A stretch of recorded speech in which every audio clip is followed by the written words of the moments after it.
मैंने आज recording start करना ही भूल गया था, तुम लोगों ने भी याद नहीं दिलाई। मैम ने स्टार्ट कर दी, थैंक्स मैम। ओके, तो delta G is delta H minus T delta S. ठीक है, ये हम लोगों का फॉर्मूला है, पता होगा तुम लोगों को। Now guys at equilibrium delta G becomes zero, तो हम लोग डेल्टा जी नॉट लेने वाले हैं। Delta G not is equal to delta H not minus T delta S, because equilibrium apply कर रहे हैं ना, तो इक्विलिब्रियम पे डेल्टा जी क्या हो जाता है, जीरो हो जाता है, तो इसलिए हम लोग डेल्टा जी नॉट ले रहे हैं। G not not stand for standard temperature and pressure, तो under standard condition delta G not is applicable. And अब हम लोगों के पास डेल्टा जी नॉट के लिए और एक फॉर्मूला है जिसमें इक्विलिब्रियम कांस्टेंट भी आता है। दूसरा फॉर्मूला क्या है, delta G not is equals to minus R T ln of K equilibrium. Guys ये फॉर्मूलाज याद है ना, ये हम लोगों ने थर्मोडायनेमिक्स में पढ़े थे। अब ये फॉर्मूला अगर मैं ऊपर वाले इक्वेशन में सब्स्टिट्यूट करूं तो what I will get delta G not will become minus R T ln of K equilibrium which is equals to delta H not minus T delta S not.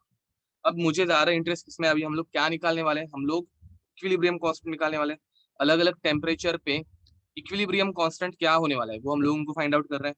तो guys हम लोगों की equation क्या चाहिए, हम लोगों को सिर्फ एल के इक्विलिब्रियम की इक्वेशन चाहिए। तो डिवाइडिंग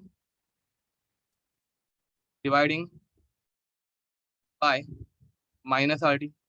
ठीक है, हम लोगों को के इक्विलिब्रियम में ज्यादा इंटरेस्ट है, अभी हम लोगों को एच नॉट या फिर एस नॉट से कुछ इंटरेस्ट नहीं है, कुछ फर्क नहीं पड़ता। तो L N of K equilibrium is equals to minus R T से हम लोगों ने डिवाइड किया तो ये आर टी वार टी कैंसिल आउट हो गया, माइनस साइन बाहर, delta H naught upon R T.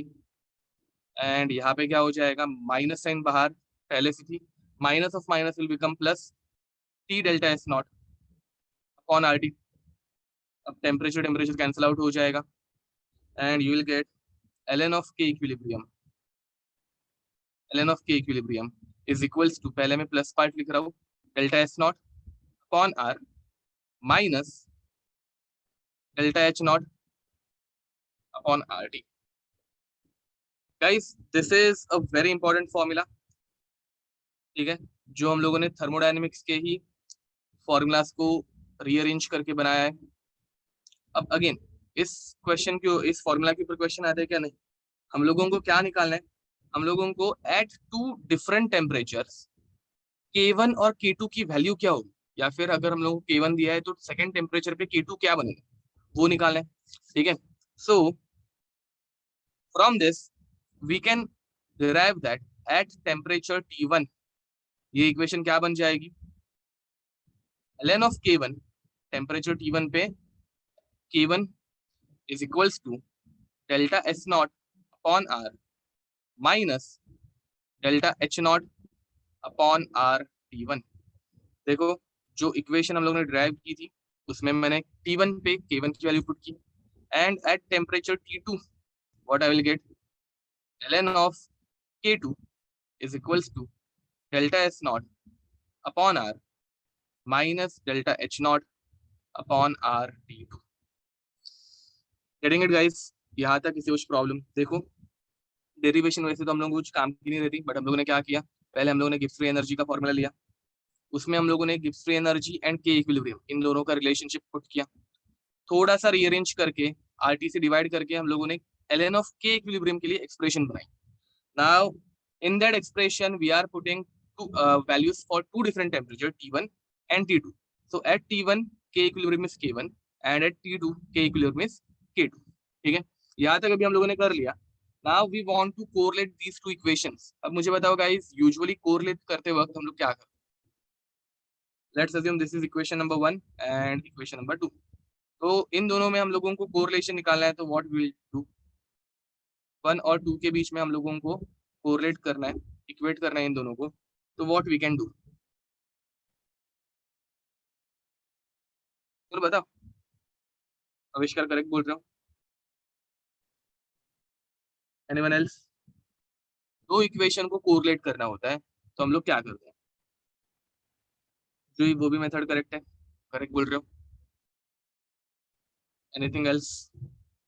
तो गाइस हम लोग यूजुअली रेशियो लेते हैं, याद है हम लोग यूजुअली इक्वेशन 2 को इक्वेशन 1 से डिवाइड कर देंगे, या फिर कुछ रेशियो लेने की कोशिश करेंगे, ठीक है। तो गाइस अगर मुझे एक इक्वेशन को दूसरे इक्वेशन से डिवाइड करना है तो usually we can directly divide it, but over here we are taking log. Log में डिवीजन मतलब क्या रहता है? लॉग में डिवीजन मतलब क्या होता है? सब्ट्रैक्शन होता है। तो सब्ट्रैक्टिंग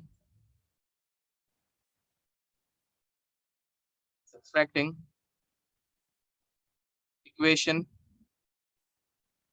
1 फ्रॉम इक्वेशन 2, 2 में से 1 को मैं सब्ट्रैक्ट करूंगा, मतलब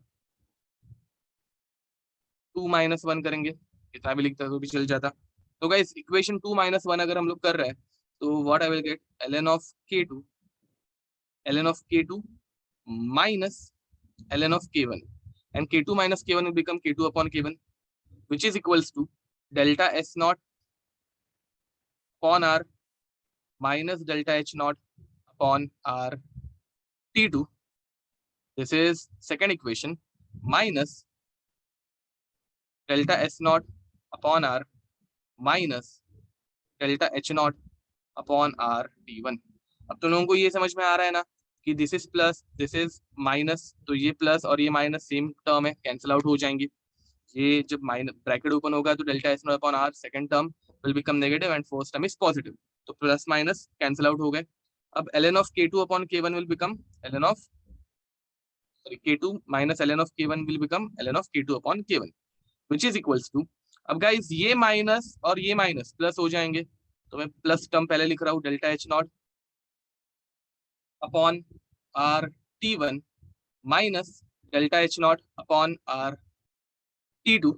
एंड इसमें से अभी हम लोग अगर जो कॉमन चीज है वो बाहर निकालेंगे तो what I will get, ln of k2 upon ln of k1 is delta h naught upon r 1 upon t1 minus 1 upon t2। And guys ये फॉर्मूला सबसे ज्यादा इंपॉर्टेंट है, ठीक है। इस फॉर्मूला के ऊपर क्वेश्चंस पूछे जाते हैं। अब इस चैप्टर में ये फॉर्मूला कम यूज होता है एक्चुअली, बट नेक्स्ट चैप्टर में हम लोग अरेनियस इक्वेशन स्टडी करेंगे। Next chapter is chemical kinetics and वहां पे अरेनियस इक्वेशन हम लोग स्टडी करेंगे। सेम टाइप की इक्वेशन है एंड उसके ऊपर तो बहुत सारे, मतलब every year at least one question is framed on that equation, ठीक है। उस इक्वेशन के ऊपर या फिर उस इक्वेशन के ग्राफ के ऊपर, तो at least one question is framed on this equation. And now note, right down the note.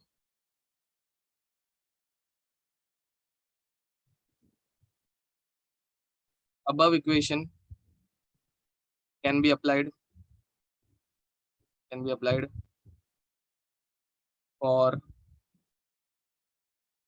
kc, kp, kx, ka, kb, kw, ksp, ki etcetera. अब इसमें बहुत सारी टर्म्स हम लोगों ने अभी तक देखी नहीं है, केसी, केपी और केएक्सी देखा है। बाकी सारी टर्म्स भी आने की इक्विलिब्रियम में हम लोग पढ़ेंगे, ठीक है, स्टडी करेंगे, तब देख लेंगे। बट अभी के लिए write down this derivation. Again derivation is not at all important, तुम लोगों को एग्जाम में कोई भी डेरिवेशन नहीं पूछता, तुम लोगों को सिर्फ फॉर्मूला याद रखना लास्ट वाला।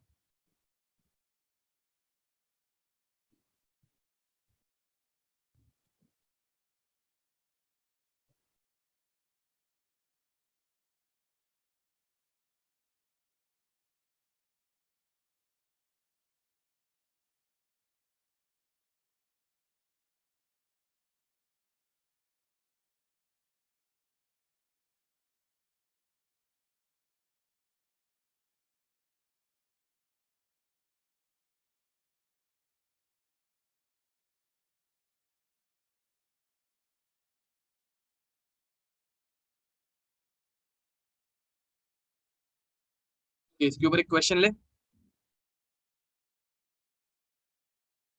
चलो तो let's take a question on this equation. हाँ बाय द वे, यहाँ पे हम लोगों को लॉग दिया है, ठीक है, मतलब this is ln and ln हम लोगों को यूजुअली तो यूजफुल नहीं होता, we prefer to use log of 10, log to the base 10। तो मुझे बताओ ln को log to the base 10 में हम लोग कैसे कन्वर्ट कर सकते हैं? ln को log to the base 10 में कन्वर्ट करने के लिए हम लोग क्या यूज करते हैं?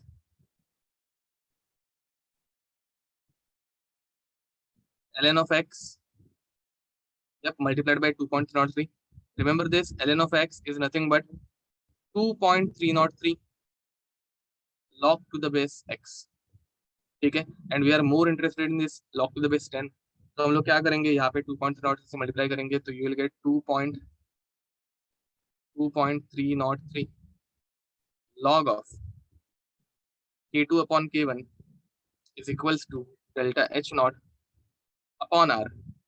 अब मैं यहाँ पे अगर क्रॉस मल्टीप्लाई कर दूँ तो what I will gate, t2 minus t1 upon t1 t2, getting it. Finally ये 2.303 मैं नीचे ला सकता हूँ. I am more interested in log of k2 upon k1. मुझे k2 और k1 में ज़्यादा इंटरेस्ट है. तो 2.303 नीचे आके डिवाइड हो गया तो you will get delta h not upon 2.303 r into t2 minus t1 upon t1 t2. Okay, so guys, this is our final expression जो तुम लोग एंट्रेंस एग्जाम में यूज करोगे. अब इसके ऊपर क्वेश्चन कैसे आते हैं वो देखते हैं जरा. चलो,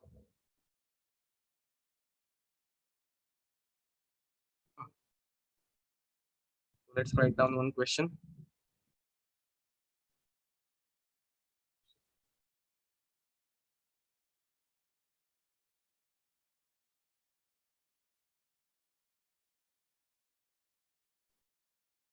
Okay, so question, Kc for a reaction, Kc for a reaction, excuse me,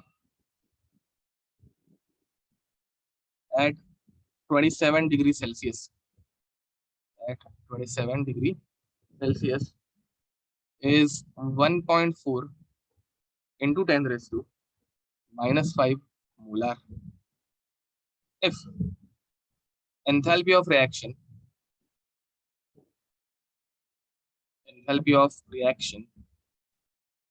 is 4.606 kilocalorie,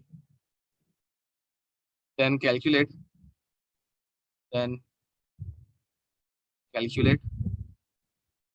Kc at 127 degree Celsius.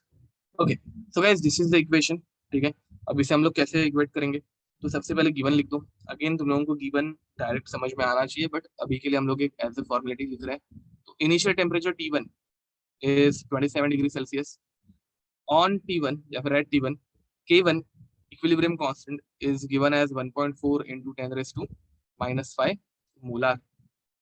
Now guys, enthalpy of reaction delta H naught is given, which is 4.606 kilocalorie. अब guys अगर delta H not kilo calories में है तो R की वैल्यू हम लोग क्या लेंगे, what is the value of R over here in terms of calories. तो R की वैल्यू हम लोग ले लेंगे 2. करेक्ट बोल दीजिए, 2 calorie mole inverse kelvin inverse, getting it. अब इसका करेक्ट आंसर था. Now guys see, over here will be using calorie and ऊपर दिया है किलो कैलोरी. ये दोनों यूनिट मैच कर रहे हैं क्या? बिल्कुल नहीं. तो पहले कैलोरीज को किलो कैलोरी में कन्वर्ट करो या फिर किलो कैलोरी को कैलोरीज में कन्वर्ट करो. तो यहाँ पे गाइस ये किलो कैलोरीज से मैं कैलोरी में कन्वर्ट कर रहा हूँ, 4606 कैलोरी. गाइस आर की वैल्यूज अभी तक तुम लोगों को बाय हार्ट हो जानी चाहिए. आर की कौन सी वैल्यूज है, ऐसे मत करो. आर कैसे लिया, मतलब 0.0821 लीटर एटमॉस्फेयर मोल इनवर्स केल्विन इनवर्स. ये हम लोगों की एक वैल्यू रहती है आर की. Second value is 8.314 joule kelvin inverse mole inverse, ये सेकंड वैल्यू रहती है. And third one is 1.987 calorie kelvin inverse mole inverse, right. तो अभी हम लोगों को यहाँ पे कैलोरीज दिया था इसलिए मैंने ये 2 ले लिया. 2 मतलब इसको राउंड ऑफ करके 2 ले लिया है मैंने. ठीक है, तो ये इतना तो अभी तुम लोगों को याद हो जाना चाहिए. T1 is what, sorry T1 नहीं T2. फाइनल टेम्परेचर कितना दिया हम लोगों को, 127 degree Celsius. And at T2 they are asking us about K2. ठीक है, तो अब पूरा डेटा देख के तुम लोगों को डायरेक्ट समझ में आ जाएगा that will be using our equation, which is log of K2 upon K1 is equals to delta H naught upon 2.303 R into T2 minus T1 upon T1 T2. ठीक है, this is the equation which we are going to use. अब guys सारा का सारा data तुम लोगों को समझ में आ रहा होगा. ये नंबर दिख जाए तो याद रखना तुम लोगों को 2.303 यूज कर रहे हैं, बिकॉज अगर ये नंबर बहुत बार यूज होता है, बाय द वे ये आज तक बहुत बार एंट्रेंस एग्जाम में यूज किया है, because this number is divisible by 2.303. ठीक है, अगर 4.609 भी आया, ठीक है, 4.6909, सॉरी 4 पॉइंट बोल रहा हूँ, 6.909, ठीक है, तो वो भी 2.303 से डिवाइड होगा, याद रखना. तो ये नंबर्स बार बार यूज होते हैं. नाउ गाइस लॉग ऑफ हम लोगों को K2 निकालना है. K1 की वैल्यू मैं एकदम एंडिंग में लिख दूंगा, which is equals to 4606 upon 2.303 multiplied by R की वैल्यू 2. T2 माइनस T1, तो गाइस T2 माइनस T1 कितना होगा, 127 माइनस 27 कितना हो जाएगा, 100 अपॉन 27 मल्टीप्लाइड बाय 127. करेक्ट. देखो यहाँ तक किसी को कुछ डाउट?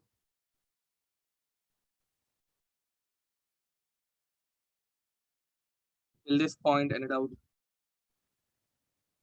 कृष्णा करेक्ट बोल रहे हो.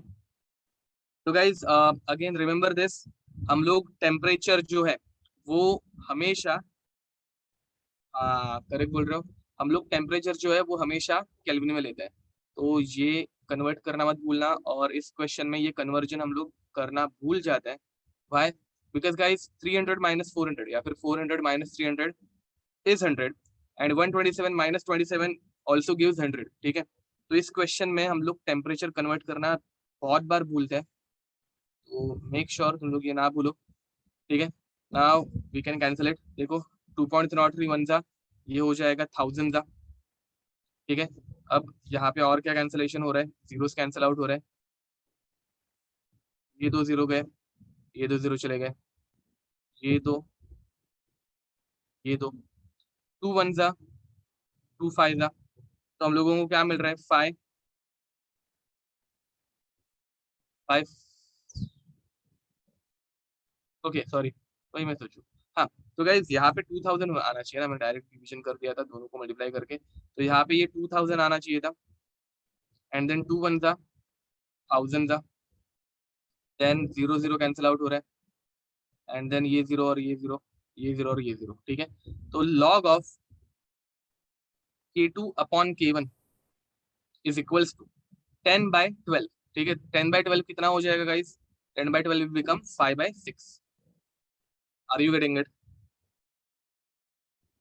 नाउ गाइस हम लोगों के पास log of K2 upon K1 है, तो हम लोग क्या लेंगे, will take taking antilog, taking antilog.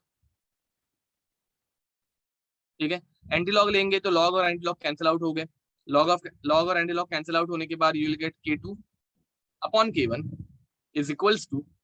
अब गाइस तुम लोगों को पता है एंटीलॉग ऑफ 5/6 हम लोग कैसे लिखेंगे, antilog of x is nothing but 10 raise to that term. याद रखना, is nothing but 10 raise to that term. And तुम लोगों को एग्जाम में ये डेटा जो है ना वो गिवन रहेगा 10 रेज टू x. अब यहाँ पे हम लोगों को किसका एंटीलॉग लेना है, 5/6 का. तो एग्जाम में तुम लोगों को 10 रेज टू 5/6 की वैल्यू पहले से गिवन रहेगी, डोंट वरी. ठीक है, दिस, ठीक है, ये हम लोगों को मिल गया.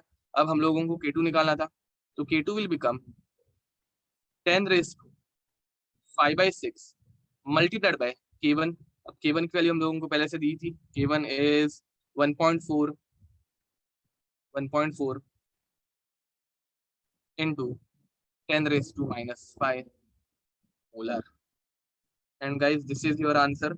एग्जाम में तुम लोगों को 10 रेज टू 5 की वैल्यू पहले से गिवन रहती है, तो तुम लोग इसको आगे कंटिन्यू कर सकते हो सॉल्व करना. अभी के लिए हम लोगों को इसके आगे जाने की जरूरत नहीं है. Are you getting it? देखो ये क्वेश्चन थोड़ा सा मैथमेटिकली लेंदी है, ठीक है, बट विद इनफ प्रैक्टिस तुम लोगों को ये जम जाता है. ये हम लोग नेक्स्ट चैप्टर में भी करेंगे. क्वेश्चन में किसी को भी किसी भी कंसेप्ट में doubt?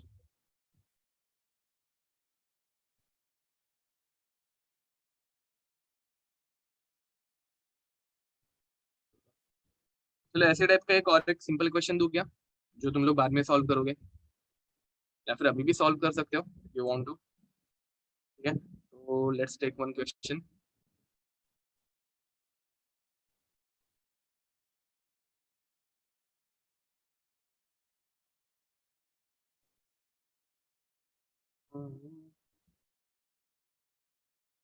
at at 27 degrees Celsius, equilibrium constant of a reaction is K1, is K1 if enthalpy of reaction, enthalpy of reaction is 6.909 kilocalorie, then find the temperature at which equilibrium constant becomes double of initial value. Initial value, ठीक है, given that log of 2 is 0. चलो solve this. log of 2 तो तुम लोगों को देने की जरूरत ही नहीं है, इतना तो बाय हार्ट अभी तक हो गया होगा। 0.3010 रहता है, which we take as 0.3. Same formula is to be used.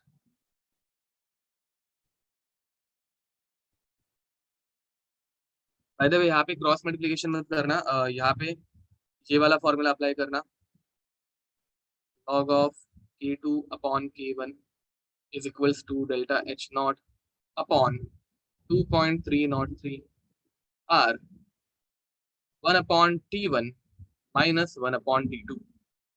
Guys ये वाला फॉर्मूला अप्लाई करना, बिकॉज यहाँ पे तुम लोगों को जो T2 फाइनल टेम्परेचर यूज करना है वो सेपरेट मिलेगा। Getting it? तुम लोग क्रॉस मल्टीप्लाई करोगे तो T2 के दो इक्वेशन बन जाएंगे और तुम लोगों को इक्वेट करना पड़ेगा, फिर थोड़ा सा लेंदी होगा। क्वेश्चन समझ के फॉर्मूला डिसाइड करना कौन सा यूज करना है। Now you want to find T2, तो T2 को सेपरेट रखो एंड अभी ट्राई करो सॉल्व दिस।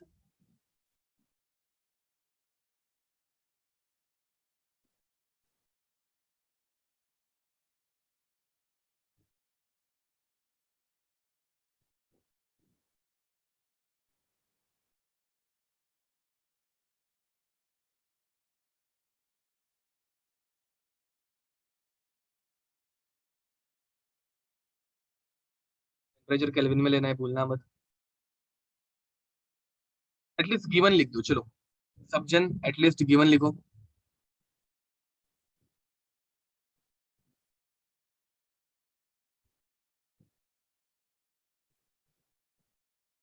अगर क्वेश्चन समझ में नहीं आ रहा है तो एटलीस्ट गिवन लिख देना।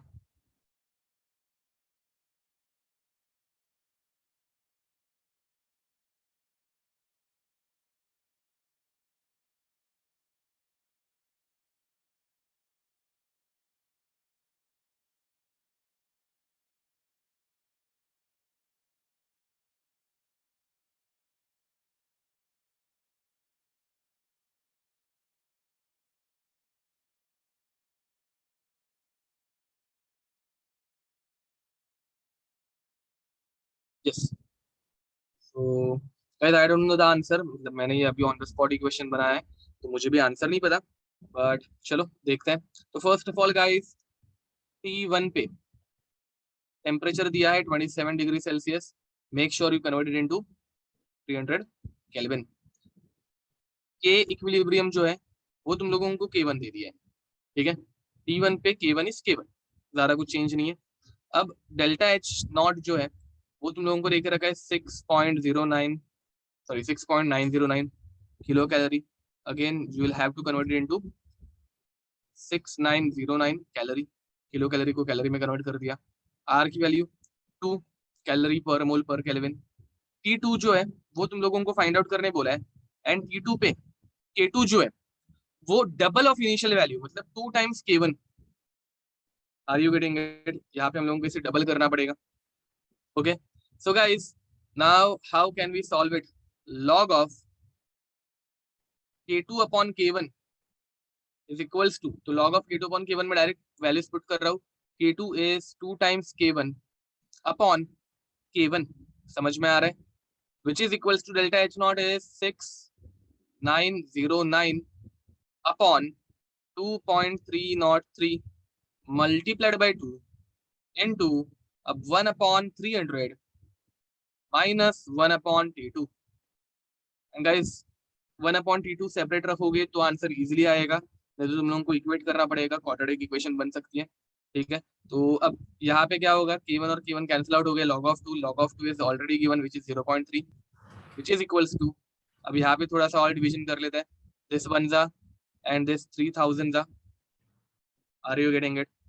ठीक है, एंड तो 3000 ये क्रॉस मल्टीप्लाई कर दूं मैं इस तरफ, ये 3000 में इस तरफ क्रॉस मल्टीप्लाई कर देता हूँ। ठीक है, तो 3000 नीचे आ जाएगा डिवीजन में, 3000 multiplied by 2 which is equals to 1 upon 300 minus 1 upon T2। अब गाइस यहाँ पे ये कैसे हो जाएगा, ये हो जाएगा 1 अपॉन 10,000, समझ में आ रहा है क्या? देखो, एंड ये इस तरफ और ये 1 अपॉन T2 मैंने इस तरफ लेके आ गया। 1 upon T2 is equals to 1 upon 300 minus 2 upon 1000। Getting it और नॉट? ठीक है, अब इसके आगे तुम लोगों को सॉल्व करना है, तो इसके आगे हम लोग सॉल्व करके देखते, ट्राई करते चलो। तो बट इनवर्स लेना पड़ेगा ना, क्रॉस मल्टीप्लाई करके अगर करेंगे 10,000 अपॉन इनवर्स में आके बहुत वेट नंबर बनने वाला है। चलो ठीक है, और लेना तो पड़ेगा ही, 5,000 कर दिया फिर भी कुछ फर्क नहीं पड़ने वाला है।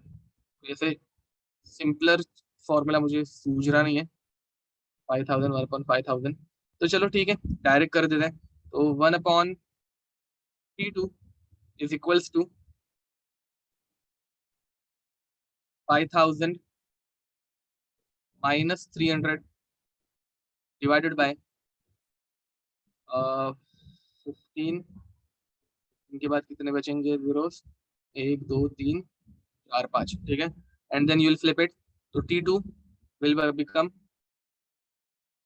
कुछ है, कितने जीरो बराबर थे ना, जीरो 5 0 1 2 3 4 5 डिवाइडेड बाय 4700।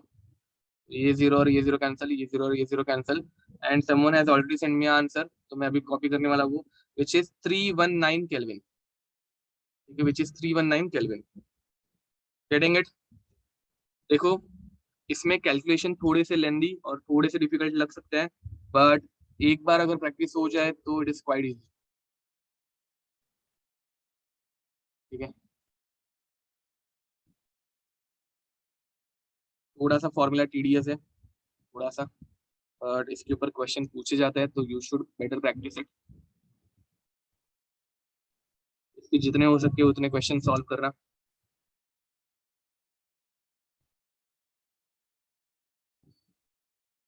अरे ये 47 को तुम लोग अप्रोक्सीमेटली 50 भी ले सकते हो, बट 50 लोगे तो तुम लोगों को आंसर 300 ही मिलने वाला है, तो राउंड ऑफ नहीं कर पाएंगे, इनिशियल टेम्परेचर पे ही हम लोग आ रहे हैं। ठीक है, आगे बढ़े। Done.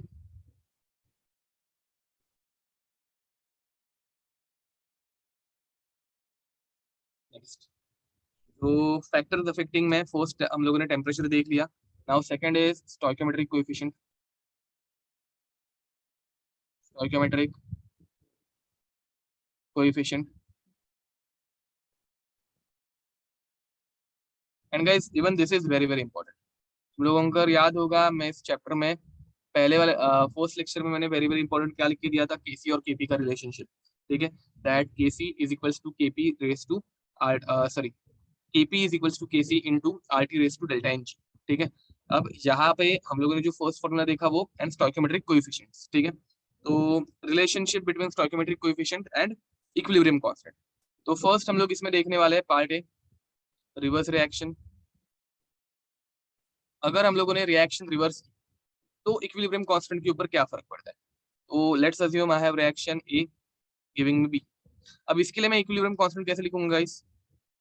Kc is equals to concentration of B upon concentration of A। ये याद है ना, प्रोडक्ट अपॉन रिएक्टेंट। अब गाइस इसी इक्वेशन को अगर हम लोगों ने इन्वर्स कर दिया तो क्या होगा? तो will get Kc dash is equals to concentration of A upon B। Are you getting it? अब मुझे बताओ what is the relationship between Kc dash and Kc? What is the relationship between Kc dash and Kc? So they are inverse of each other, मतलब it is nothing but 1 upon Kc। Are you getting it? अगर मैं 1 upon Kc करूँ तो 1 upon Kc is nothing but 1 upon concentration of A into B, sorry upon B। अब ये inverse जो है वो सीधा करेंगे हम लोग, फ्लिप करेंगे तो you will get A upon B which is nothing but Kc dash। तो Kc dash is 1 upon Kc। ये समझ में आया? इसके ऊपर क्वेश्चन बनते हैं गाइस, और बहुत सिंपल क्वेश्चन बनते हैं। तो उनको भी मैं 2-3 क्वेश्चन लेके दिखाऊंगा and you will realise that it is quite easy. Equilibrium में बहुत डिफिकल्ट क्वेश्चन भी फ्रेम होते हैं गाइस, और बहुत सिंपल क्वेश्चन भी फ्रेम होता है। तो हम लोग डिफिकल्ट क्वेश्चन देख के सिंपल क्वेश्चन भी इग्नोर कर देते हैं, या फिर इक्विलिब्रियम पूरा टॉपिक ही ऑप्शन में डाल देते हैं। ठीक है, यूजुअली ये होता है, मुझे पता है। तो आई विल सजेस्ट कि तुम लोग एटलीस्ट ये सिंपल सिंपल जो टॉपिक्स है ना उनके ऊपर ज्यादा फोकस करो। ठीक है, अगर तुम लोगों को कुछ डिफिकल्ट क्वेश्चन मिल रहा है, बेटर टू स्किप इट। ठीक है, अभी के लिए मत करो, धीरे धीरे ये सिंपल से स्टार्ट करो, तुम लोगों को डिफिकल्ट टॉपिक्स भी अपने आप जम जाएंगे। ठीक है, एटलीस्ट ये पार्ट करके आना, बिकॉज एग्जाम में इनके ऊपर भी क्वेश्चन बहुत बार पूछे जाते हैं। बहुत रेयरली 5 साल में एक बार अगर डिफिकल्ट क्वेश्चन आ रहे हैं तो 4 साल इजी क्वेश्चन ही आने वाले हैं। ठीक है, तो part B, multiplication of reaction। So now guys we are multiplying equation with a specific coefficient। ठीक है, तो again A is giving me B। इसके लिए इक्वेशन क्या बनती है? Kc is equals to concentration of B on concentration of A। ये तो याद है ना, product upon reactant. Now guys I am multiplying this equation by 2। So what will happen? Kc dash is equals to concentration of B का square on concentration of A का square. याद है ना, जो भी स्टोइकोमेट्रिक कोएफिशिएंट रहता है उसको हम लोग पावर में लिख देते हैं। Now guys tell me what is the relationship between Kc dash and Kc? तो Kc dash is nothing but square of Kc, right? So in case of multiplication और Kc dash is equals to Kc raised to n। Now what is the meaning of n? The factor by which we multiplying that equation। ठीक है, अगर मैं 3 से multiply करता तो Kc का cube हो जाता, अभी मैंने 2 से मल्टीप्लाई किया इसलिए Kc का स्क्वायर हो गया। Are you getting it?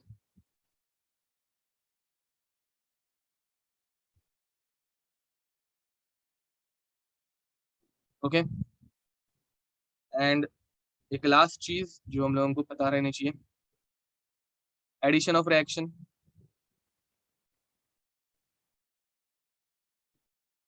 Now how will add it? ठीक है, एडिशन कैसे होगी? तो let's assume I have a reaction A giving me B, and इसके लिए Kc क्या आएगा? Kc आ जाएगा concentration of B upon concentration of A, and second equation is B giving me C. ठीक है, तो इसके लिए Kc क्या बनेगा? इसके लिए Kc1 एंड Kc2 ऐसे लिखते हैं। तो I will get concentration of C upon concentration of B. अब गाइस इन दोनों को अगर मैं ऐड करूंगा, अब इतना तो पता है ना, दोनों इक्वेशन को ऐड करेंगे तो what I will get? A giving me C. ये इतना समझ में आया था तुम लोगों को भी? अब ए गिविंग मी सी के लिए Kc is concentration of C upon concentration of A। Now you guys will tell me what is the relationship between Kc, Kc1 and Kc2? बताओ, what is the relationship between Kc, Kc1 and Kc2? कैसे निकालोगे?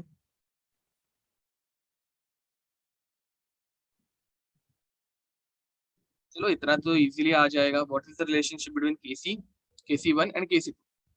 Kc1 और Kc2 को हम लोग क्या करेंगे तो मुझे Kc मिलेगा? आविष्कार करेक्ट आंसर है। जो ये करेक्ट आंसर है, प्रतीक करेक्ट आंसर है। बस तीन स्टूडेंट्स को समझ में आ रहा है क्या? बेटा करेक्ट आंसर है। तो guys you just have to simply multiply KC1 multiplied by KC2।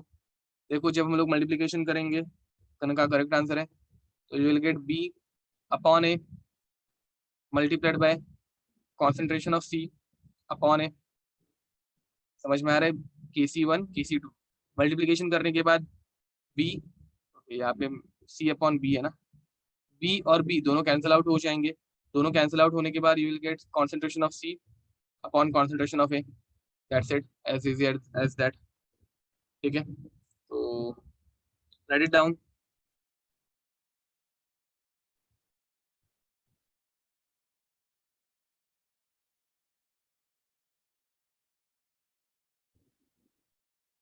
चलो इसके ऊपर एक क्वेश्चन दो अभी।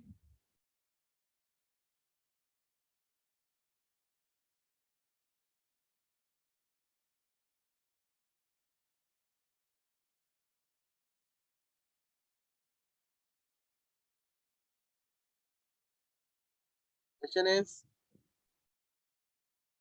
A giving us B. For this equation, equilibrium constant is K1. Then 2C giving us D. For this, equilibrium constant is K2. And 3E giving us 2F. For this, equilibrium constant is K3. ठीक है, 3 equations are given. They are asking us to find equilibrium constant for equation number 1, which is 2F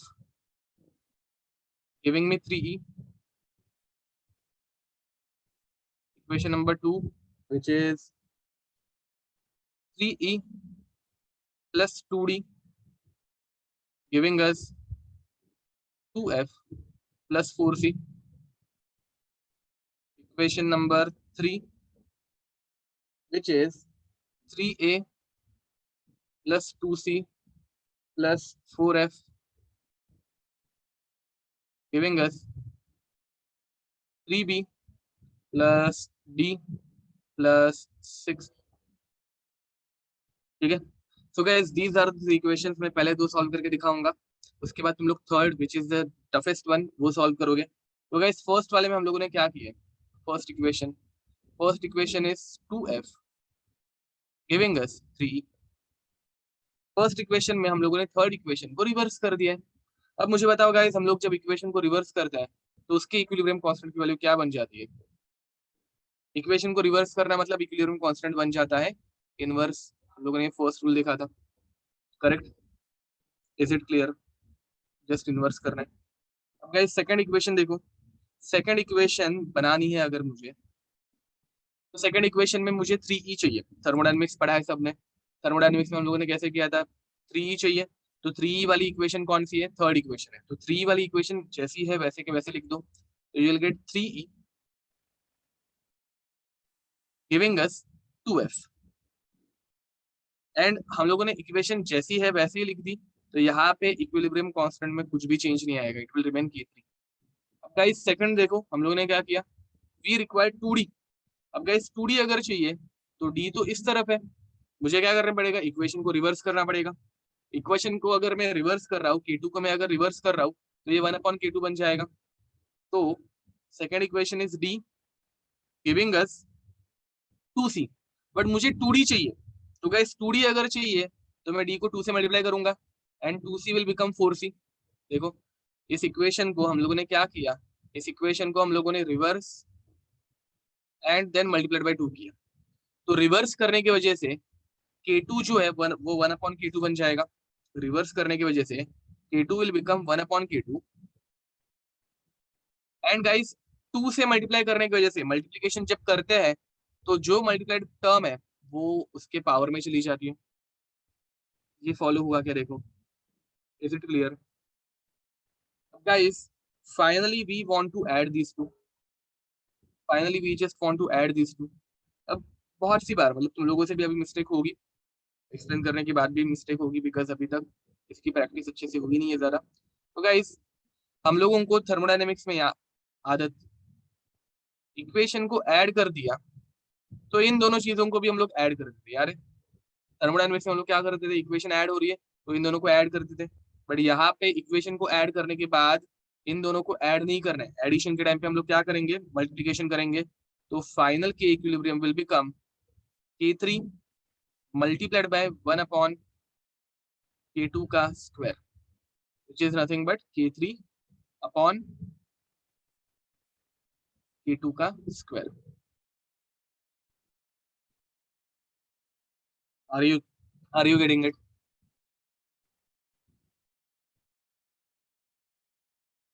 yes guys, ठीक है। तो third वाली equation अभी तुम लोग खुद से सॉल्व करो, right. Again I am repeating, तुम लोगों को आदत रहती है जब हम लोग रिवर्स करते हैं तो हम लोग डेल्टा एच की वैल्यू माइनस कर देते हैं, तो कुछ स्टूडेंट इसको -K3 कर देते हैं, ठीक है। या फिर हम लोग जब स्क्वायर मल्टीप्लाई कर देते तो डेल्टा एच को हम लोग मल्टीप्लाई कर देते, तो यहाँ पे कुछ स्टूडेंट 1/2 टाइम्स K2 भी कर सकते हैं। एवरीथिंग इज रॉन्ग, ठीक है। तुम लोगों को इक्विलिब्रियम के लिए जो स्पेसिफिक रूल्स है वही फॉलो करना है, एंड वो क्यों फॉलो हो रहे हैं वो हम लोगों ने एक्सप्लेनेशन देख लिया है। तो try this and find out the answer.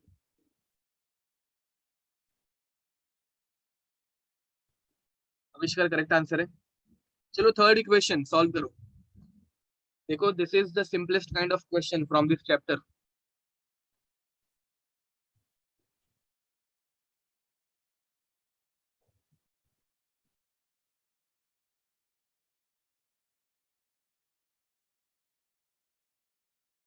इसमें भी करेक्ट आंसर है।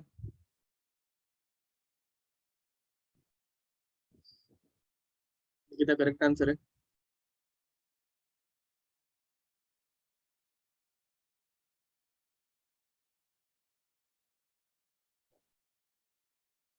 ओके, तो शुड वी स्टार्ट? देखो थर्ड इक्वेशन कैसे सॉल्व करेंगे, एक्चुअली क्वाइट इजी। तो to make third equation, first of all I will require 3a। तो 3a मतलब मैं फर्स्ट इक्वेशन को 3 से मल्टीप्लाई करूंगा, 3a गिविंग मी 3b। समझ में आ रहा है? अब इसको अगर हम लोगों ने फर्स्ट इक्वेशन को 3 से मल्टीप्लाई कर दिया तो K1 इनिशियल वैल्यू जो थी उसका हम लोगों को क्यूब करना पड़ेगा।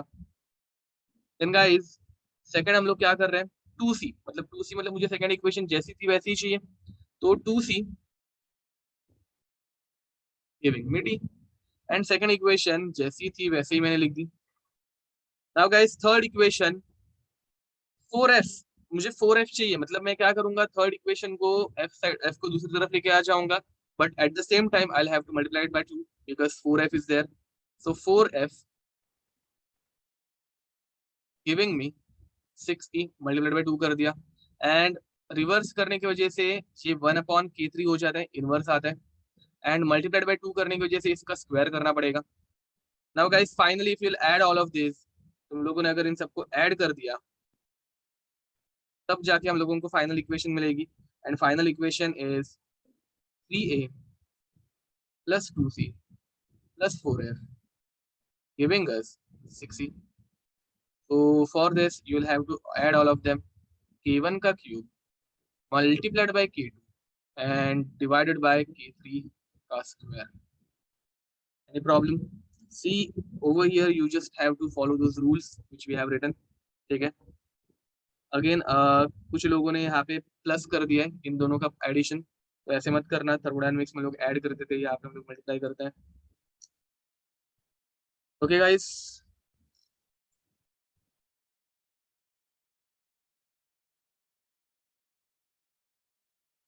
एंड अगेन ये इजीएस्ट टाइप का क्वेश्चन है, और एक एग्जांपल लेके दिखाता हूँ, चाहिए तो चलो। ये इजीएस्ट टाइप है इक्विलिब्रियम के क्वेश्चंस की, इससे बहुत डिफिकल्ट क्वेश्चन भी आ सकते हैं, ठीक है। Then N2 plus 3H2 giving us 2NH3 and N2 plus 2H2 giving us N2H4. N2H4 is called as hydrazine, rocket fuel है, ठीक है। Calculate K equilibrium for N2H4 plus 2H plus H2 giving us 2NH3. ठीक है, over here they have given K1 for this equation is 400 and K2 for this equation is 25. You want to calculate K equilibrium for this equation. चलो fast, इसका answer तो सबका भी आना ही चाहिए. इसका आंसर न्यूमेरिकल क्वेश्चन है, इंटीजर टाइप में आ सकता है ये. ठीक है, write down the value of K equilibrium to the nearest integer, ऐसे क्वेश्चन है. चलो बताओ, इंटीजर टाइप क्वेश्चन है, सॉल्व इट. तुम लोगों को ऐसे क्वेश्चन में इसके आगे ऐसे डैश मिलेगी, तुम लोगों को यहाँ पे जो आंसर आएगा वो टाइप करना है, दैट्स इट. तो टेल मी.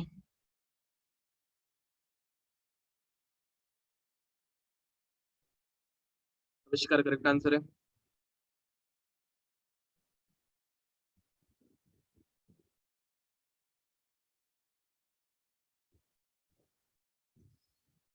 पूर्वल करेक्ट आंसर है. निकिता करेक्ट आंसर है.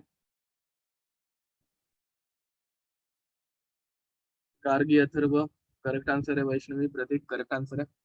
ओके, सो गाइस यहाँ पे तुम लोगों को N2H4 रिएक्टेंट साइड पे चाहिए, तो सेकंड इक्वेशन को ऑब्वियसली हम लोगों को मल्टीप्लाई करना पड़ेगा. तो N2H4 giving us N2 plus 2H2. I guess मैंने मल्टीप्लाई बोल दिया गलती से, हम लोगों को इसे रिवर्स इनवर्स करना पड़ेगा. तो K2 डैश, नया K2 डैश जो बनेगा वो बनेगा 1/25. विदाउट इनवर्स कर दिया, जो ही करेक्ट आंसर है K3 करेक्ट आंसर है. नेक्स्ट हम लोगों को 2NH3 प्रोडक्ट साइड पे चाहिए, तो N2 plus 3H2 giving us 2NH3. And इसमें हम लोगों ने कुछ भी नहीं किया, तो इसमें K1 की वैल्यू 400 ही रहने वाली है. Now guys if will cancel out, N2 और N2 कैंसिल आउट हो जाएंगे, 2H2 कैंसिल आउट हो जाएंगे. हम लोगों को ओवरऑल रिएक्शन जो चाहिए है वही मिल रही है क्या? देखो आई गेस मिल रही है. व्हाट वी आर गेटिंग,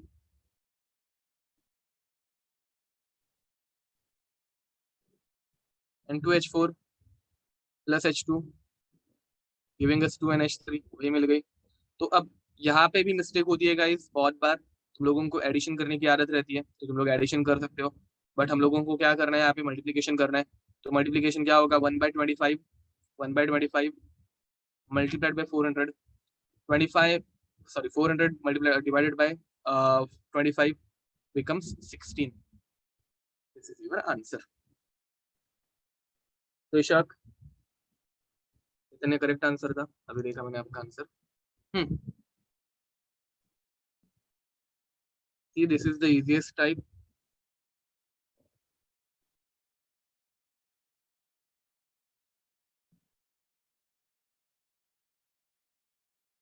आगे बढ़े.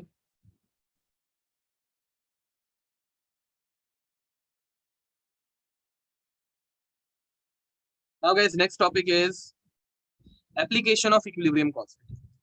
ठीक है, application of equilibrium constant.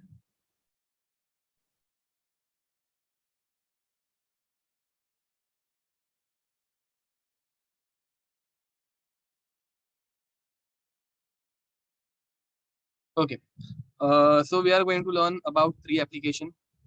First application is determine direction of reaction. कुछ लोगों के कैमरास ऑफ हो गए, turn it on. Second is determine extent of reaction.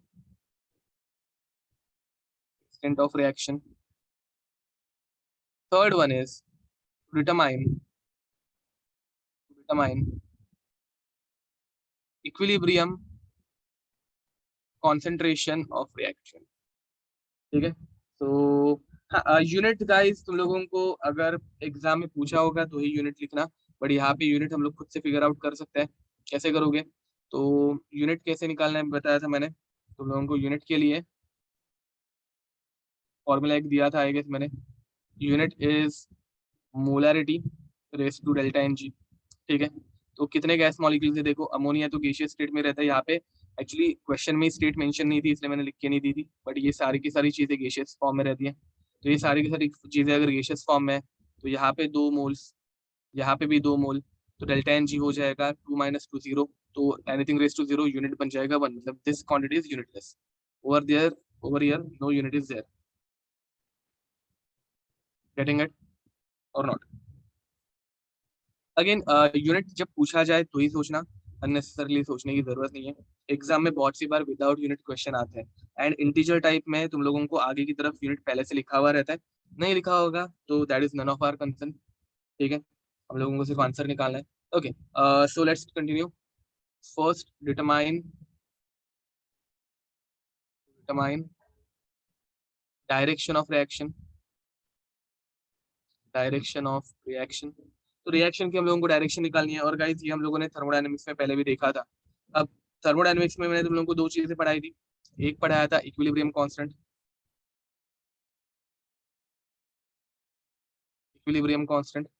Which is Kc, and दूसरा पढ़ाया था रिएक्शन कोशेंट। याद है क्या कुछ ऐसा पढ़ा था हम लोगों ने, एक reaction quotient which is Q। मैंने तभी बताया भी था कि इसके ऊपर हम लोग ज्यादा डिस्कशन नहीं करेंगे बिकॉज ये इस चैप्टर का पार्ट है। तो guys first equilibrium constant is defined at equilibrium, but reaction quotient can be defined at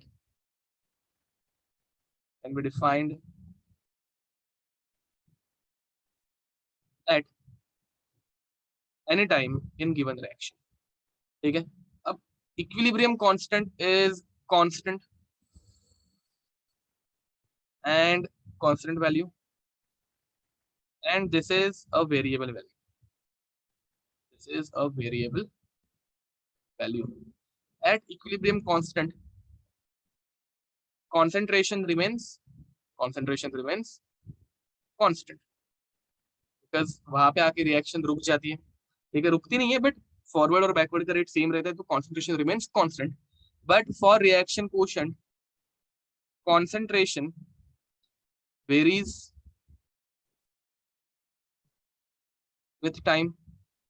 reaction quotient के लिए कंसंट्रेशन वेरी हो सकता है। एंड फोर्थ जो है वो तुम लोगों को एग्जाम मतलब जस्ट एग्जाम के लिए हेल्प करने के लिए गिवन इन क्वेश्चन। ठीक है, मतलब ये क्वेश्चन में हमेशा दिया हुआ रहेगा and this one is needed to be found out. ठीक है, नीड्स टू बी कैलकुलेटेड। ये सिर्फ तुम लोगों को हेल्प करने के लिए फोर्थ पॉइंट, एग्जाम में ऐसे लिख के मत आना, बोर्ड्स की एग्जाम में स्पेशली। पहले ये चैप्टर तुम लोगों को बोर्ड्स में आने के वाला है बट स्टिल। ठीक है, distinguish between equilibrium constant and reaction coefficient, ये एक कॉलेज में पूछा जाने वाला एक अच्छा क्वेश्चन है, बार बार ये एग्जाम में कॉलेज की पूछा जाता है। ठीक है, तो अगेन अब होता क्या है, तो गाइस हम लोगों को वापस एक नंबर लाइन डिस्कस करनी है। ठीक है, this is 0%, over here 0% reaction is complete, and over here 100% reaction is complete। Now my question is, a reversible reaction can go for 100% completion, true or false? A reversible reaction can go towards 100% completion, true or false? Correct बोल रहे जुई, correct answer है। तो guys reversible reaction कभी भी 100% complete नहीं होती। It might go towards 99.9%, it will tend towards 100%, but वो कभी भी कंप्लीट नहीं होगी। थोड़ा ना थोड़ा तो रिएक्शन बचने ही वाली। ठीक है, and equilibrium exists only at 50%। equilibrium exists only at 50%, true or false?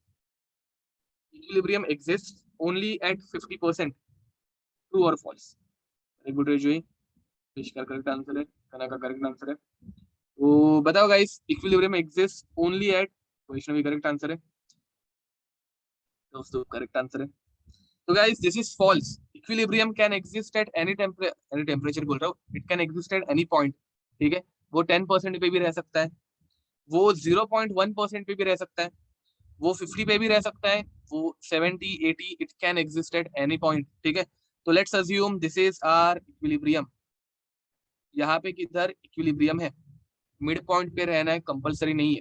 ठीक है, अब गाइस इक्विलिब्रियम जो है वो हमेशा सिर्फ और सिर्फ मिड पॉइंट बोल रहा हूँ, इक्विलिब्रियम पे ही, इक्विलिब्रियम कांस्टेंट जो है वो हमेशा इक्विलिब्रियम पे ही डिफाइन होता है।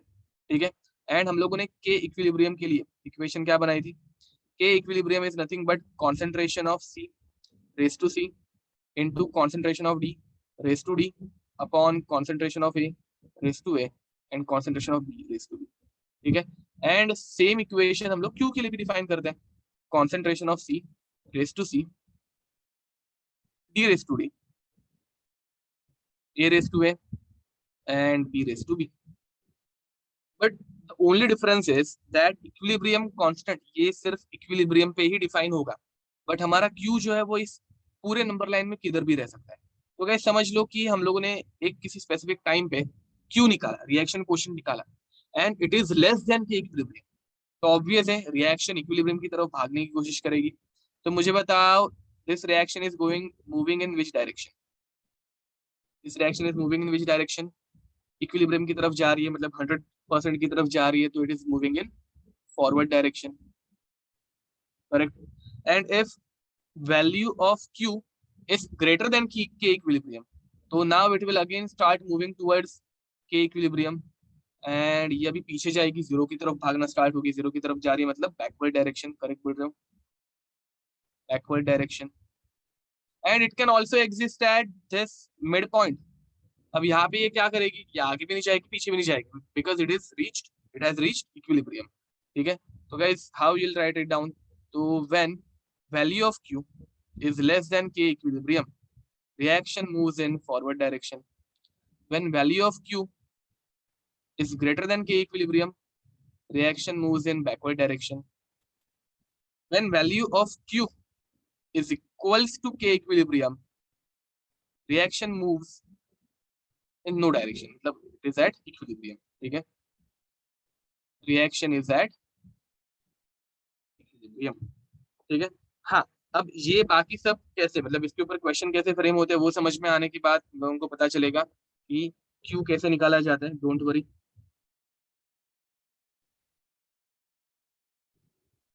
क्यू के लिए कोई ये फॉर्मूला नहीं है, हम लोगों ने ये क्यू जो है वो प्रैक्टिकली सोच के निकाला है कि हम लोगों को सिर्फ ये रेशियो चाहिए, ये रेशियो जो है वो के इक्विलिब्रियम जितना हो गया तो हम लोग डिफाइन करेंगे. ठीक है, क्यू के लिए कोई फॉर्मूला नहीं है, प्रैक्टिकल थिंकिंग है यहाँ पे कि क्यू कैसे निकालेंगे हम लोग, तो के इक्विलिब्रियम का same formula, but concentration is not at equilibrium, that's it. चलिए जल्दी लिख दो.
ओके गाइस, लिख के हो गया सबका.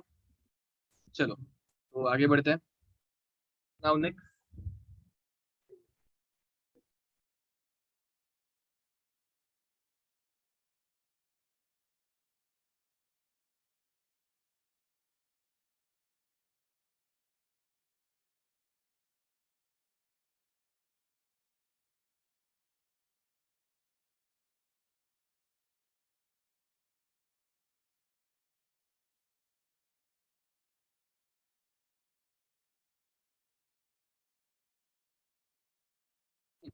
तो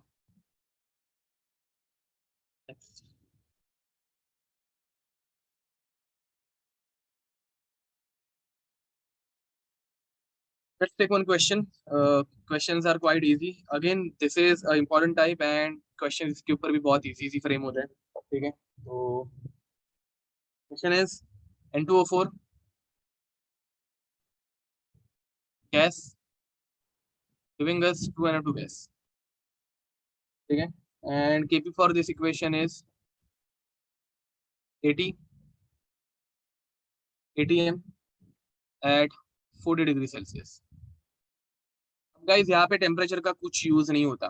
ठीक है, they have given we have two container. In container 1 partial pressure of N2O4 is equals to 2 atmosphere.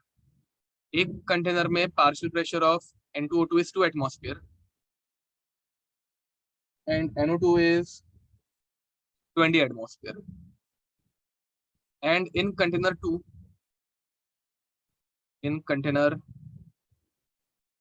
2 partial pressure of N2O4 is 1.25 atmosphere and partial pressure of NO2 is 10 atmosphere. ठीक है, and you need to find the direction of the reaction. Find direction of reaction in both container. दोनों container में तुम लोगों को direction निकालनी है. बताओ कैसे करोगे? तो गाइस इस क्वेश्चन में ज्यादा मेहनत नहीं लेनी है. तुम लोगों को सिर्फ क्यू निकालना है. केपी पहले से गिवन रहेगा. तुम लोगों को क्यू निकालना है. क्यू का फॉर्मूला क्या होगा? पार्शियल प्रेशर ऑफ, अब यहाँ पे क्यूपी भी बोल सकते हो बिकॉज केपी है तो क्यूपी बोल सकते हो, which is partial pressure of NO2 का square upon partial pressure of N2O4. ठीक है, अब NO2 का स्क्वायर गाइस, तो NO2 20 दिया है तो 20 into 20 divided by partial pressure of N2O2 which is 2. तो गाइस कैसे होगा? 2 1 जा एंड 2 10 जा, तो 2 into 2 10 into 20 200 atmosphere. तो guys KP and QP, what is the relationship between them? KP और QP इनके बीच का रिलेशनशिप क्या आया? QP is greater than KP. अब मुझे बताओ अगर QP की वैल्यू KP से ज्यादा है तो reaction is moving in forward direction या बैकवर्ड डायरेक्शन? वो KP की तरफ भागेगा बैकवर्ड में. आविष्कार करेक्ट आंसर है, प्रतीक करेक्ट आंसर है. तो गाइस सेकंड वाला भी तुम लोग सॉल्व करोगे. सेकंड वाला सेम फॉलो होगा. ठीक है, क्या करोगे? प्रेशर ऑफ NO2 डिवाइडेड का square divided by pressure of N2O4. Nothing is changed. तो प्रेशर ऑफ NO2 कितना है? 10 into 10 मतलब 100 लिख दूं, 10 का स्क्वायर डिवाइडेड बाय, सो हम करेक्ट आंसर है. अब गाइस 1.25 को याद रखो, हम लोग 4/5 ऐसे लिख सकते हैं. ठीक है, तो 5 1 जा एंड 5 20 जा, तो ये 4 ऊपर चला जाएगा. 20 into 4 विल बिकम 80 एटमॉस्फेयर. देखो मैंने थोड़ा सा कैलकुलेशन से फास्ट कर दिया and this is at equilibrium. Correct बोल रहा निकला. तो QP is equals to KP, that means it is at equilibrium. That's it. Doubt?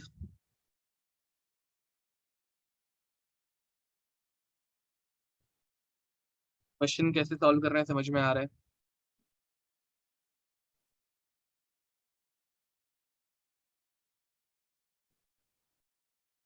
ठीक है, तो चलो आगे बढ़ते हैं. Let's take another question. Let's move towards second part. Prediction of extent of reaction. Prediction of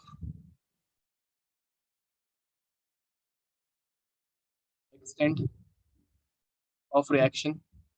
ठीक है, तो guys again we are going to draw a number line. ठीक है, अब यहाँ पे हम लोग KC से एक्सटेंट ऑफ रिएक्शन कैसे निकाल सकते हैं? गाइस अगर मैं generalised formula of K equilibrium लिखूं तो what is its generalised formula? K equilibrium is nothing but concentration of product upon concentration of reactant. Correct. अब गाइस प्रोडक्ट अगर बहुत ज्यादा बना तो रिएक्शन फॉरवर्ड में प्रोडक्ट अगर बहुत कम बना तो रिएक्शन बैकवर्ड में। ये इस वाले पार्ट में लास्ट टाइम कुछ लोगों को डाउट था, मैंने बताया था कि हम लोग वापस रिपीट करने ही वाले हैं, तभी देख लो। तो गाइस अगर के इक्विलिब्रियम की वैल्यू 10⁻³ है, what is the meaning of this? तो देखो इसका मीनिंग ये होता है कि प्रोडक्ट 1 मोल बना है एंड रिएक्टेंट, ये हम लोग के इक्विलिब्रियम की वैल्यू लिख रहे हैं, तो प्रोडक्ट 1 मोल बना है और रिएक्टेंट 1000 मोल बाकी है, करेक्ट ना? 10⁻³ मतलब 1/1000 एंड 1/1000 मतलब क्या? तो प्रोडक्ट का 1 मोल है तो रिएक्टेंट के 1000 मोल बाकी है, ठीक है।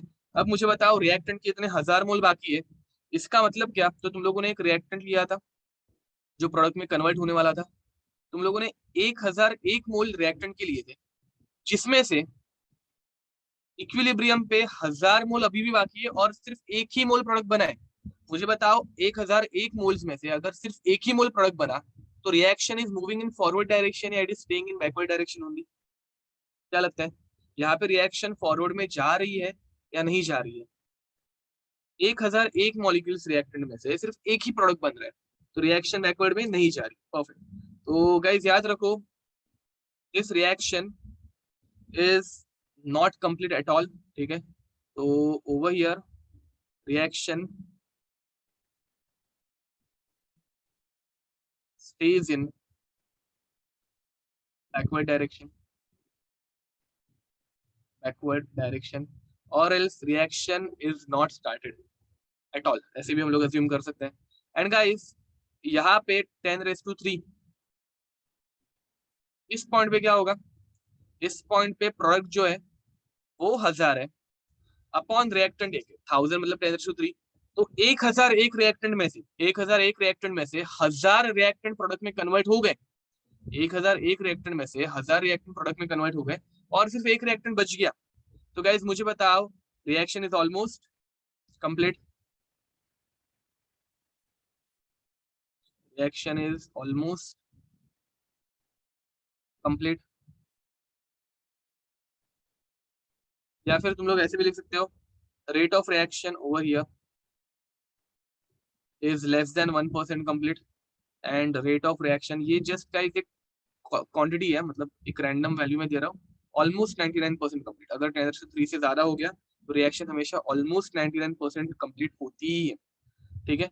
एंड ये बीच में जो है वो मॉडरेट कंडीशन, ठीक है, मॉडरेट कंडीशन। तो हम लोगों को एक आइडिया आ जाती है इक्विलिब्रियम से कि क्या हो रहा है और क्या नहीं, ठीक है। कोई शक? देखो ये लास्ट टाइम कुछ लोगों को इसमें डाउट था ये कंसेप्ट में, अभी किसी को डाउट है?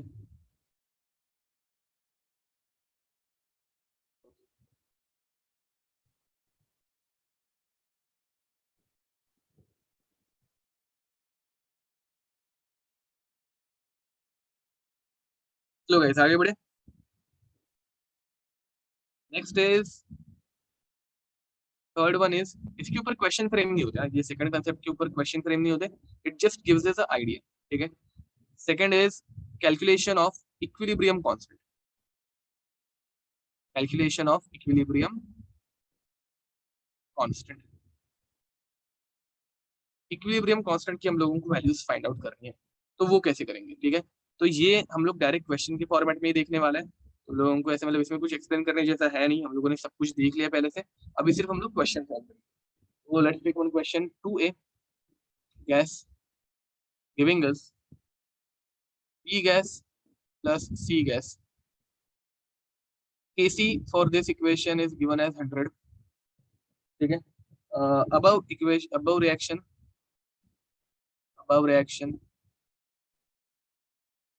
starts with 10 mole A in a closed container, in a closed container. याद रखो इक्विलिब्रियम हमेशा क्लोज कंटेनर में ही होता है, अगर कंटेनर ओपन होगा गैस उड़ जाएगी, इक्विलिब्रियम गया, ठीक है। तो क्लोज कंटेनर हर एक क्वेश्चन में आता है, तो इसे मैं सीसी बोलूंगा, सीसी मतलब क्लोज कंटेनर, ठीक है। Of volume, of volume 2 liter, calculate equilibrium concentration, calculate equilibrium concentration of A of A B and C।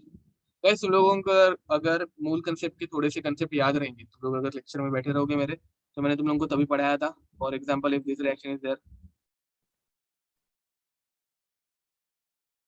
ठीक है, एंड इसके 2 मोल्स हैं, इसके 8 मोल है, 2 मोल 8 मोल, ठीक है। एंड इसके initially time is equals to 0 पे इसके इनिशियली प्रोडक्ट बनता ही नहीं है ना, तो इसके 0 मोल्स है। गाइस तुम लोगों को याद है इसके बाद मैंने क्या पढ़ाया था?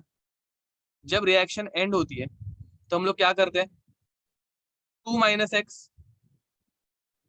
8 माइनस 3x, यहाँ पे 3x क्यूब, बिकॉज यहाँ पे 3 हाइड्रोजन है तो उसको 3 टाइम्स करना पड़ेगा। एंड यहाँ पे कितना है तो 0 प्लस 2x, ऐसा कुछ मैंने पढ़ाया था, याद है क्या तुम लोगों को ये वाला कंसेप्ट? लिमिटिंग रिएजेंट के टाइम पे हम लोगों ने देखा था। देखो अगेन, रिएक्टेंट हमेशा कम होता है, ये लिखना मत, मूल कंसेप्ट का पार्ट है, जस्ट याद दिला रहा हूँ। रिएक्टेंट हमेशा कम होता है तो हम लोग उसमें से नंबर ऑफ मोल्स माइनस करेंगे, सब्ट्रैक्ट, ठीक है। अब यहाँ पे भी रिएक्टेंट कम होगा, बट यहाँ पे एक्स मोल होंगे क्या? अगर नाइट्रोजन के एक्स मोल कम हो रहा है तो हाइड्रोजन के 3x, बिकॉज यहाँ पे 3x है, गेटिंग इट। एंड प्रोडक्ट के एक्स मोल नहीं बनेंगे, कितने मोल्स बनेंगे? 2x, तो इसलिए हम लोगों ने यहाँ पे प्लस कर दिया बिकॉज इट इज फॉर्मिंग, ठीक है। तो ये तुम लोगों को पता होगा, जब टाइम के साथ रिएक्टेंट का कॉन्सेंट्रेशन कम होते जाता है और प्रोडक्ट का बढ़ते जाता है। तो अभी हम लोगों को कौन सी रिएक्शन दी है?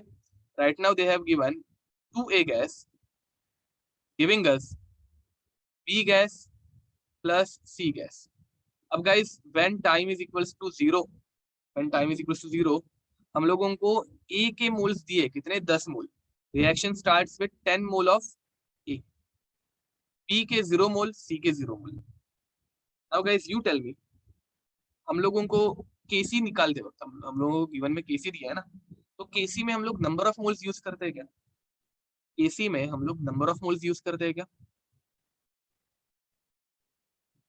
Guys we use concentration. Concentration तो हम लोगों को number of moles by V volume करना पड़ेगा, समझ में आ रहा है? तो यहाँ पे हम लोग 10/2 करेंगे, 10 मोल डिवाइडेड बाय 2 लीटर, तो हम लोगों को कॉन्सेंट्रेशन मिलेगा 5 मोलर। बी और सी का कॉन्सेंट्रेशन 0 और 0। अगेन रिमेंबर दिस, केसी में हम लोग कॉन्सेंट्रेशन लिखते हैं, तो हम लोगों ने ए का कॉन्सेंट्रेशन निकाल दिया। अब गाइस जब रिएक्शन इक्विलिब्रियम पे पहुंचेगी, एट इक्विलिब्रियम, ठीक है, एट इक्विलिब्रियम, मुझे बताओ क्या होगा? कॉन्सेंट्रेशन कम होगा, कॉन्सेंट्रेशन ए का कम होगा। ए के कितने मोल्स है? 2 मोल्स है, तो 5 में से 2C कॉन्सेंट्रेशन कैंसिल आउट हो गया। बी का सी कॉन्सेंट्रेशन फॉर्म होगा, एक ही मोल है तो ओनली सी कॉन्सेंट्रेशन, एंड सी का भी सी कॉन्सेंट्रेशन फॉर्म होगा। ये पार्ट समझा के देखो, ये मूल कंसेप्ट वाला पार्ट है। रिएक्टेंट का कॉन्सेंट्रेशन कम होगा एंड प्रोडक्ट का कॉन्सेंट्रेशन बढ़ेगा, तो रिएक्टेंट का कॉन्सेंट्रेशन 2 टाइम्स कम होगा एंड प्रोडक्ट का कॉन्सेंट्रेशन सी और सी टाइम्स ही बनेगा। Any doubt? ये इतना लिखने आना चाहिए, इतना लिखने अगर आ गया तो क्वेश्चन यहाँ पे आधा सॉल्व हो गया। Because we can write down now equation for Kc. Kc is concentration of B into concentration of C upon concentration of A का square. Now guys value for Kc is given which is 100। अब यहाँ पे हो जाएगा C into C upon 5 minus 2C का square. अब guys तुम लोग इसको क्वाड्रेटिकली सॉल्व कर सकते हो, बट अगेन इन क्वेश्चंस में ज्यादा बोलते हैं ना एक्साइटेशन में दिखाना, ठीक है, आराम से काम माइंडली सॉल्व करना। ये तुम लोगों को मैथ्स की एग्जाम सॉल्व नहीं करनी है, तो ये वाला सॉल्व करने के लिए और कोई सिंपल मेथड हमेशा रहती है। केमिस्ट्री के एग्जाम में ज्यादा मैथमेटिक्स नहीं आता, ये ऐसे वाले क्वेश्चन क्वाड्रेटिकली सॉल्व करने नहीं पड़ते, most of the time quadratically solve करने की जरूरत नहीं पड़ती। What we can do, we can directly take square root. समझ में आ रहा है? अगर तुम लोग डायरेक्ट स्क्वायर रूट ले लोगे तो 100 का हो जाएगा 10 which is equals to C into C will become C upon 5 minus 2C। अब गाइस क्रॉस मल्टीप्लाई कर दो, ये 5 इस तरफ आ जाएगा तो you will get 50 minus 20C is equals to C। 20C उधर चला जाएगा तो 21C becomes 50, 21C becomes is equals to 50 and concentration becomes 50/21। ये आ गया तुम लोगों का आंसर। अब गाइस यही तुम लोगों को पूछा था क्या ना? उन्होंने क्या पूछा है हम लोगों को? उन्होंने हम लोगों को concentration of A, B and C पूछा है। तो गाइस कॉन्सेंट्रेशन ऑफ ए कितना आएगा, मैं यहाँ पे अभी लिख रहा हूँ, concentration of A is 5 minus 2c। तो 5 माइनस सी की वैल्यू आई है 50/21, तो ये हो जाएगा 100/21। आगे का तुम लोग आएंगे सॉल्व आराम से कर लोगे। Concentration of B will become 50/21 as it is, and concentration of C will also become 50/21। Equilibrium concentration पूछा था गाइस तुम लोगों को। तो एट इक्विलिब्रियम हम लोगों ने ये कॉन्सेंट्रेशन डिफाइन किए थे एंड फिर हम लोगों ने कॉन्सेंट्रेशन फाइंड आउट किया। देखो this is the first heavy question, ठीक है, ये थोड़ा सा डिफिकल्ट क्वेश्चन लग सकता है तुम लोगों को, डोंट वरी, हम लोग ऐसे टाइप के और कुछ क्वेश्चन करेंगे। Right it down fast.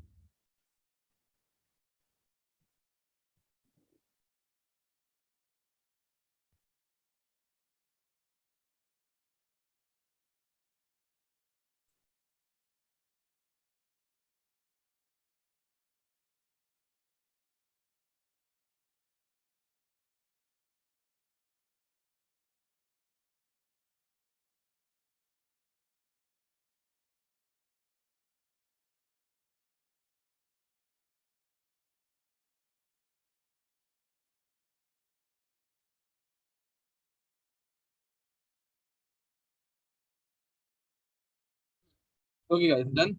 और एक क्वेश्चन दो ऐसे टाइप का वाला, और एक क्वेश्चन सॉल्व करें। तो नेक्स्ट क्वेश्चन इज, इसके ऊपर हम लोग बहुत सारे क्वेश्चन सॉल्व कर सकते हैं बट उतना अपने पास टाइम नहीं है। 2-3 क्वेश्चन हम लोग सॉल्व करेंगे। तो at 700 kelvin Kp for reaction ClF3 gas giving us ClF gas plus Cl2 gas is 0.2. Calculate equilibrium partial pressure of each gas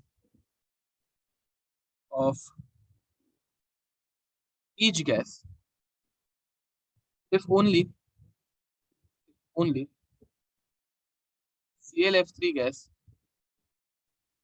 is present initially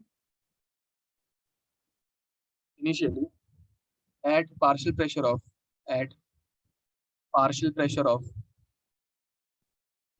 0.15 atmosphere। ठीक है। तो guys this is the question and again जो पहले हम लोगों ने किया था वैसे सेम टू सेम हम लोगों को फॉलो कर रहे हैं। What you can do, ClF3 gas giving us ClF gas plus F2 gas। ठीक है। For this equation they have given Kp मतलब प्रेशर के टर्म्स में दिया है विच इज 0.2। अब इसे हम लोग सॉल्व कैसे करेंगे फिर। तो initially when time is equals to 0 only ClF3 is present and उसका प्रेशर कितना था 0.15।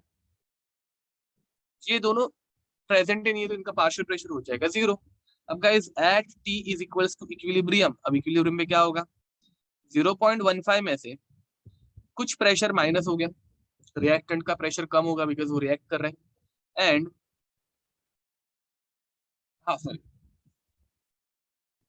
सॉरी यहाँ पे मैंने इनिशियली मतलब बिगिनिंग में ये गलती से Cl2 दे दिया था। This equation is not balanced right. ClF3 में से 3 Cl कैसे निकलेंगे ना, ये F2 होना चाहिए। ओके तो गाइस अब यहाँ पे ClF कितना बनेगा, P बनेगा एंड F2 कितना बनेगा, P। हम लोगों को एक जनरल कंसेप्ट समझ में आ रहा है क्या, रिएक्टेंट में से माइनस कर रहा है, कितना माइनस कर रहे हैं, तो जितना उसका स्टोइकोमेट्रिक कोएफिशिएंट है उसके मल्टीपल में एंड प्रोडक्ट में ऐड कर रहा है। जितना अगर यहाँ पे 2 रहता तो यहाँ पे 2 टाइम्स P रहता, बट यहाँ पे अभी 1 है तो 1 टाइम्स P। ये समझा, आर यू गेटिंग इट। अब इतना करने के बाद you can directly right expression for Kp। Kp is partial pressure of ClF multiplied by partial pressure of F2 divided by partial pressure of ClF3। That's it. अब तुम लोगों को values put करनी है। केपी की वैल्यू हम लोगों को लेकर रखी है 0.2 which is equals to partial pressure of CLF. Partial pressure of CLF हम लोगों को पी दिया है, multiplied by P divided by 0.15 minus P. Guys कुछ इक्वेशन हम लोगों को क्वाड्रेटिकली सॉल्व करनी ही पड़ेंगी और ये वन ऑफ उनमें से एक है। ठीक है, तो ये क्या होगा, यहाँ पे मल्टीप्लाई कर दो तो you will gate 0.2 P minus 0.03, देखो करेक्ट जा रहा हूँ मैं, इज इक्वल्स टू पी का स्क्वायर। इसको थोड़ा सा इजी करने के लिए मैं 10 से मल्टीप्लाई कर रहा हूँ पूरे इक्वेशन को, चलेगा। पूरे इक्वेशन को अगर हम 10 से मल्टीप्लाई करेंगे तो you will get 2p minus 0.03 is equals to P square. Correct जा रहा हूँ ना मैं? गाइस एक छोटी सी मिस्टेक है, सॉरी। यहाँ पे मैंने जब क्रॉस मल्टीप्लाई किया तो इसको प्लस कर दिया गलती से। 0.03 minus 0.2p is equals to P square ना, मैंने साइन थोड़ी सी उल्टी लिख दी थी। एंड इस पूरे इक्वेशन को अगर 10 से मल्टीप्लाई कर देते हैं, पूरे इक्वेशन को अगर मैं 10 से मल्टीप्लाई करूंगा तो 0.3 minus 2p is equals to P square. तो हम लोगों की क्वाड्रेटिक इक्वेशन क्या आ रही है, P square plus 2p minus 0.3 is equals to 0। अब मुझे बताओ तुम लोगों को p निकालना है, इसे कैसे निकालोगे? तुम लोग इसको स्प्लिट कर सकते हो, ठीक है। एंड हाँ 10 से मल्टीप्लाई किया ना, 10p square, sorry thank you, यहाँ पे 10p स्क्वायर आना चाहिए, 10p square plus 2p minus 0.3।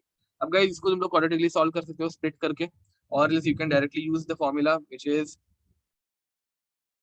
x is equals to minus b plus और minus under root of b square minus 4ac upon 2a। ये फॉर्मूला तुम लोगों ने 10th स्टैंडर्ड से यूज किया है, उनको इसकी आदत भी पड़ गई होगी अभी तक। तो गाइस ये जो स्क्वायर टर्म रहता है उसको हम लोग a बोलते हैं, जो नॉर्मल सिंगल टर्म रहती है उसे हम लोग b बोलते हैं, and the one without coefficient उसे हम लोग बोलते हैं c। ठीक है, तो इसे हम लोगों को अभी जस्ट सॉल्व कर रहे हैं, तो लेट्स डू इट। तो प्रेशर अभी हम लोग x नहीं निकाल रहे, p निकाल रहे हैं। p is equals to minus b मतलब माइनस प्लस और minus under root of b का स्क्वायर मतलब 4 माइनस 4 इंटू ए मतलब 40, 40 इंटू माइनस 0.3 मतलब माइनस माइनस हो जाएगा प्लस, प्लस 12। देखो समझ में आ रहा है क्या? डिवाइडेड बाय 2 है मतलब 20। अब गाइस तो प्रेशर विल बिकम -2 प्लस और माइनस अंडर रूट ऑफ 16 कितना होता है 4 डिवाइडेड बाय 10। तो प्रेशर की दो वैल्यूज आएंगी, प्रेशर की दो वैल्यूज पॉसिबल है, एक तो +4 वाली, तो ये हो जाएगा 2/10 +4 वाली which is 2/10 which is equals to,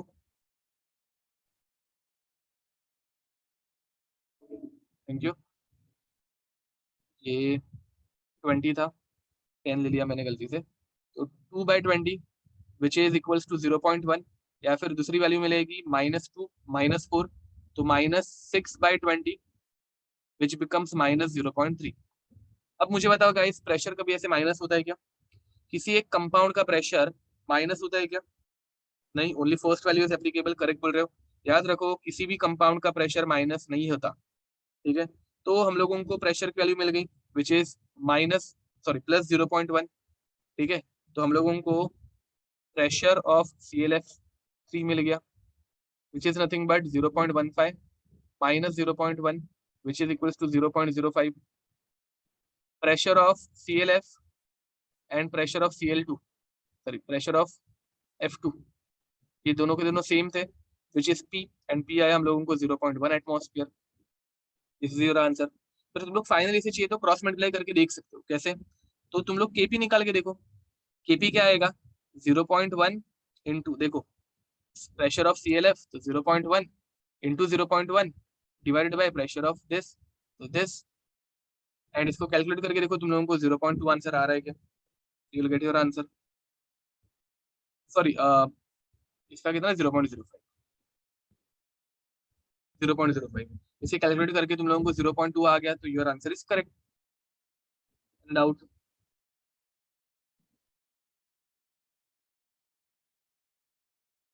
okay, bye the way guys तुम लोगों को अगर पता होगा मैथमेटिक्स में तुम लोग कौन सी ट्रिक यूज करते हो, नीचे ऑप्शन जो दी है वो वैल्यूज तुम लोग यहाँ पे पुट करने की कोशिश करते हो, किया है तुम लोगों ने कभी ये मैथमेटिक्स में?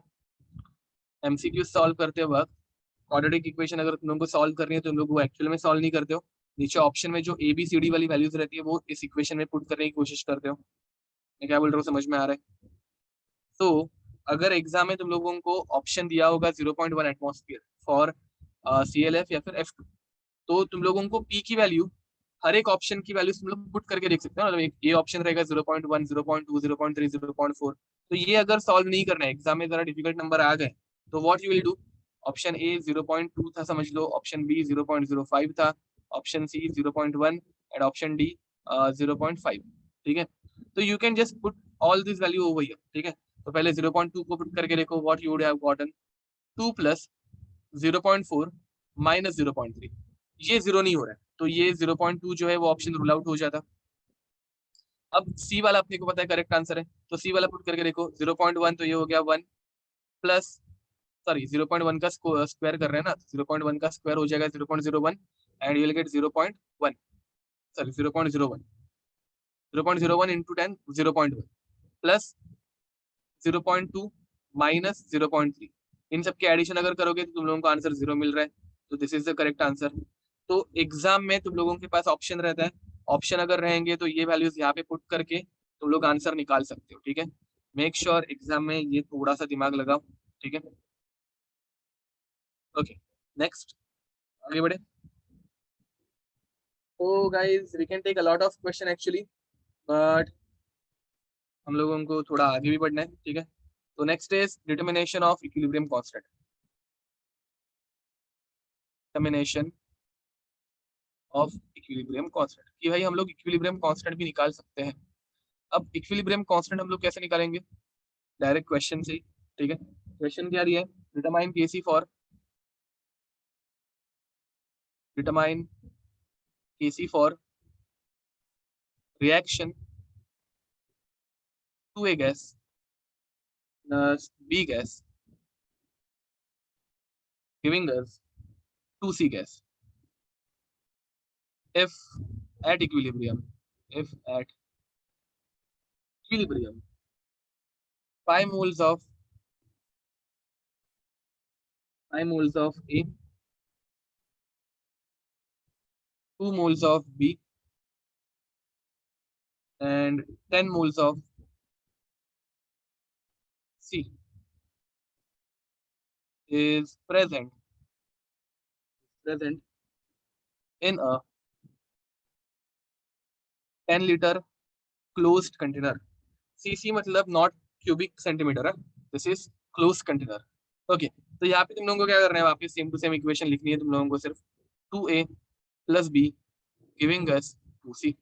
ठीक है, एंड तुम लोगों को यहाँ पे डायरेक्ट इक्विलिब्रियम का कॉन्सेंट्रेशन देके रखा है, टाइम टी इक्विलिब्रियम पे कितना दिया है, तो ए के 5 मोल है, बी के 2 मोल्स है एंड सी के 10 मोल है।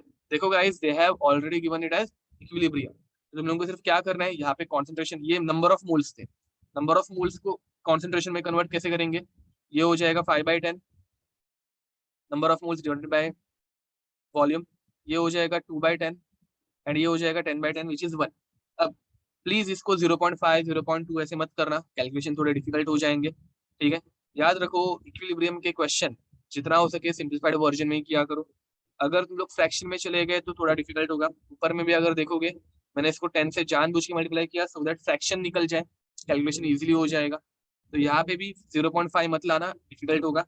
अब केसी की वैल्यू कैसे निकालोगे, KC is concentration of C का square upon concentration of A का square into concentration of B. ठीक है, तो सी का स्क्वायर कितना आया हम लोगों को, 1 का स्क्वायर 1 अपॉन, या फिर इसको 10/10 भी लिख सकते हो, कुछ फर्क नहीं पड़ता। ठीक है, upon 5 upon 10 multiplied by 5 upon 10 multiplied by 2/10। Getting it? अब गाइस ये ऊपर चला जाएगा, 10 into 10 into 10 1000, तो Kc will become 1000 divided by 25 and ये 50। अब 0 0 कैंसिल, 10/5, सॉरी 100/5 10। ठीक है, एंड इसका यूनिट आएगा mole inverse. This is your answer guys, sorry molar inverse. 20 molar inverse. This is your answer. समझ में आ रही है कैसे कैलकुलेट होता है, या किसी को कुछ डाउट? देखो इक्विलिब्रियम के न्यूमेरिकल्स अच्छे लेवल के रहते हैं, प्रैक्टिस करनी पड़ेगी थोड़ी।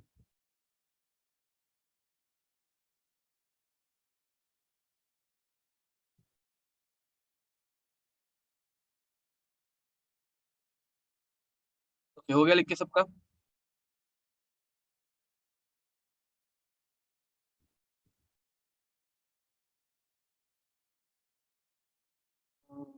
सेकेंड मीन्स कौन सी स्टेप आप बोल रहे हो? ये वाली, दिस वन और this one, pi by 10, 20/10। Okay guys, याद रखो केसी हम लोग कॉन्सेंट्रेशन के लिए डिफाइन करते हैं। तो concentration is nothing but number of moles upon volume. तो यहाँ पे हम लोगों को ये नंबर ऑफ मोल्स दिए थे ना, all these were number of, और हम लोगों को केसी में कॉन्सेंट्रेशन चाहिए। तो कॉन्सेंट्रेशन के लिए हम लोग क्या करते हैं, number of moles upon volume. तो मैंने हर एक को वॉल्यूम से डिवाइड किया, विच इज 10 लीटर। मैंने 10 लीटर से हर एक को डिवाइड कर दिया, 5/10, 2/10, 10/10 जैसे। याद रखो ये वो बहुत बार करते हैं, they give number of moles in question and वहां पे वॉल्यूम दिया रहता है। तो केसी की इक्वेशन में हम लोग कॉन्सेंट्रेशन निकालते हैं, तो कॉन्सेंट्रेशन से सॉरी वॉल्यूम से डिवाइड करना पड़ता ही है। ओके, नेक्स्ट आगे बढ़ते हैं।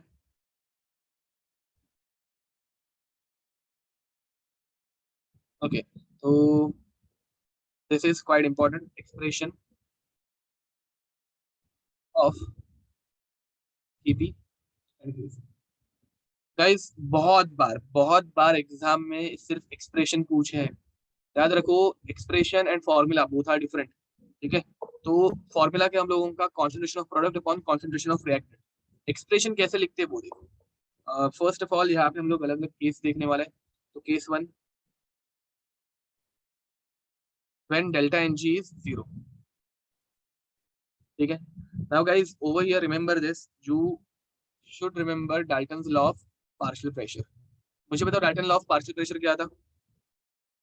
Partial pressure of A is nothing but mole fraction of A into total pressure, याद है?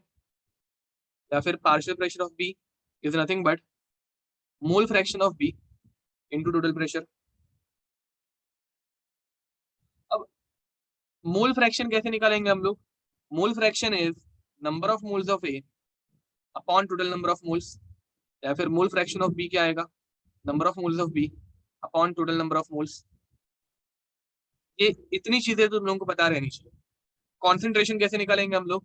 Concentration of A is nothing but number of moles of A, number of moles of A upon volume.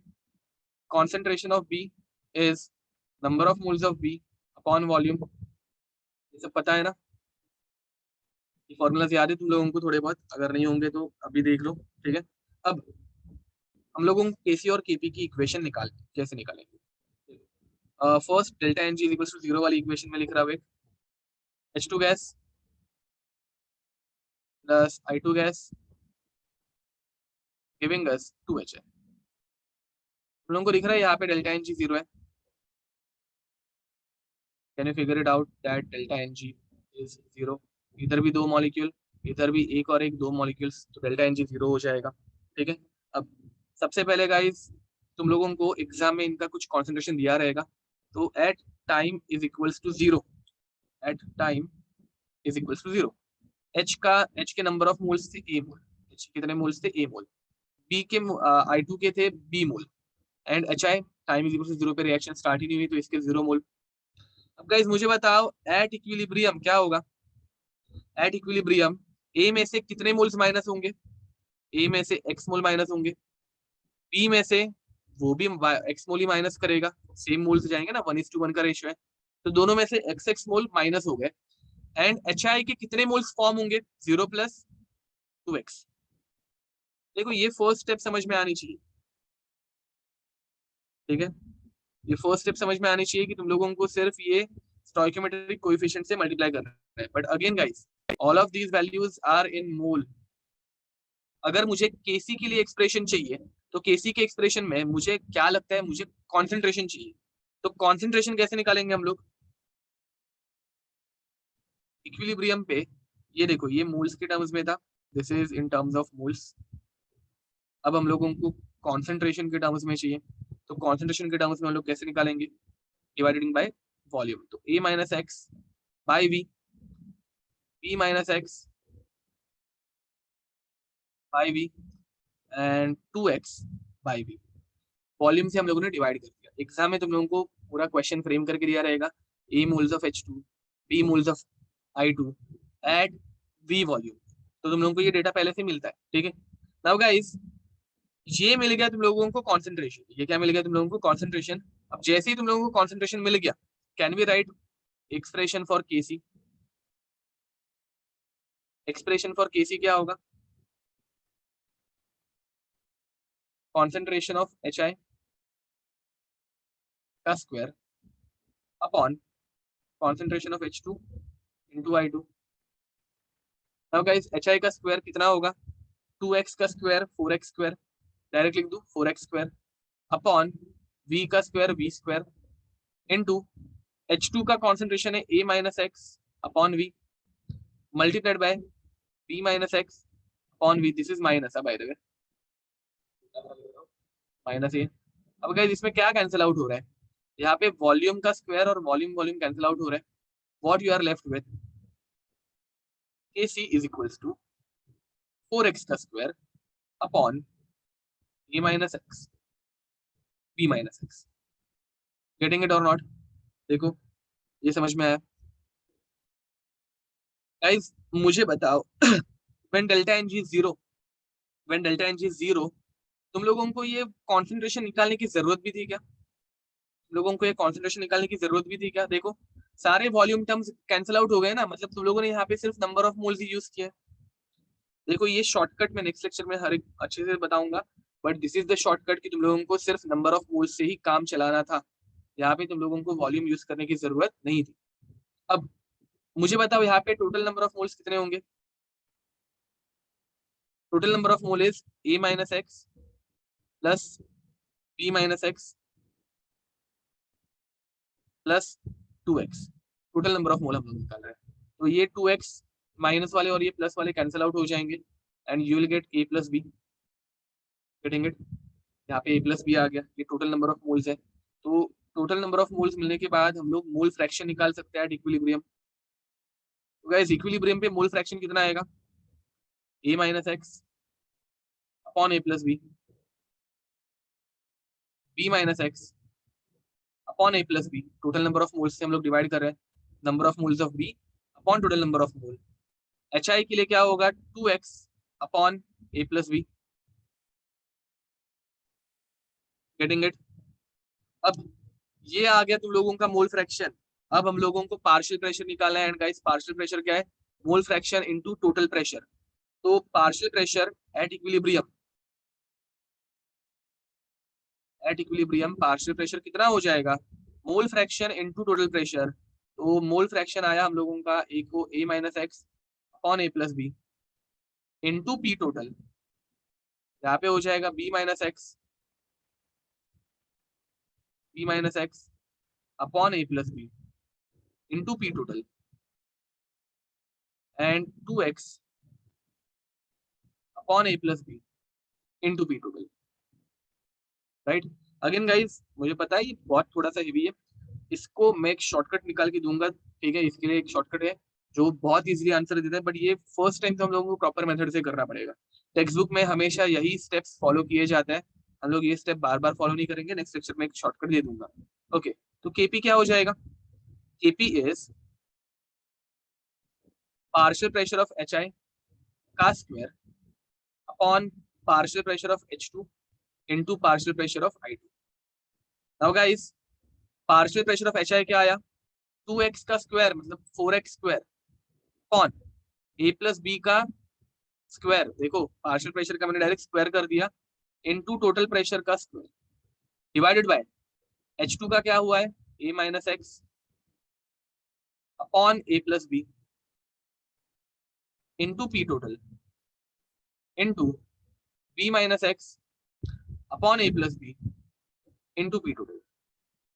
यहाँ पे cancellation क्या क्या हो रहा है, P total का स्क्वायर, पी टोटल और पी टोटल से कैंसिल आउट हो गया, ए प्लस बी का स्क्वायर ए प्लस बी और ए प्लस बी से कैंसिल आउट हो गया, and finally what we are getting, finally we are getting kp is equals to 4x का square upon a minus x into b minus x.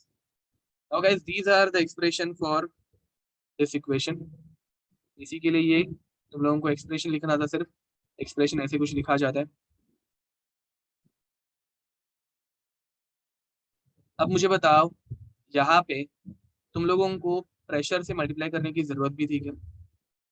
मतलब यहाँ पे तुम लोगों को ऐसे कुछ चेंजेस करने की जरूरत थी स्पेसिफिकली? बताओ।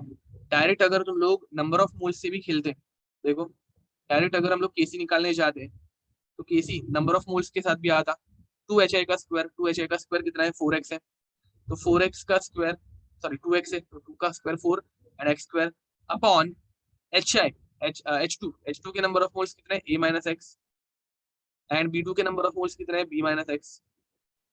तुम लोग ये डायरेक्ट भी निकाल सकते थे। समझ में आ रहा है मैं क्या बोल रहा हूँ?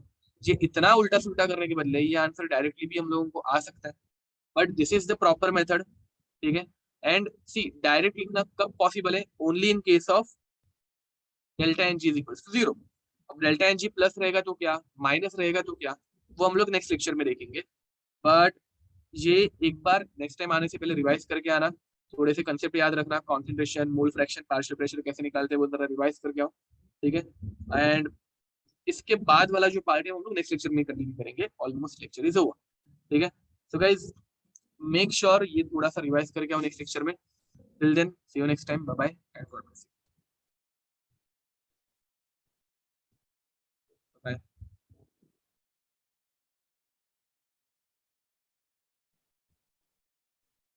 पीडीएफ तुम लोगों को मिल जाएगी, प्रीति मैम दे देंगे।